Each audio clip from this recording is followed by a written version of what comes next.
સુરતમાં હીરા વેપારી સાથે છેતરપિંડી કરનારો ઝડપાઈ ગયો। 1 કરોડથી વધુના હીરા ખરીદી નાણાં ચૂકવ્યા નહીં।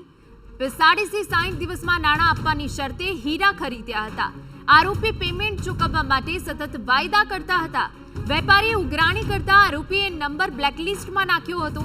વેપારીની ફરિયાદના આધારે પોલીસે આર્થિક ગુના નિવારણ શાખાએ આરોપીની ધરપકડ કરી, જ્યારે હજુ 2 આરોપી પોલીસ પકડથી દૂર।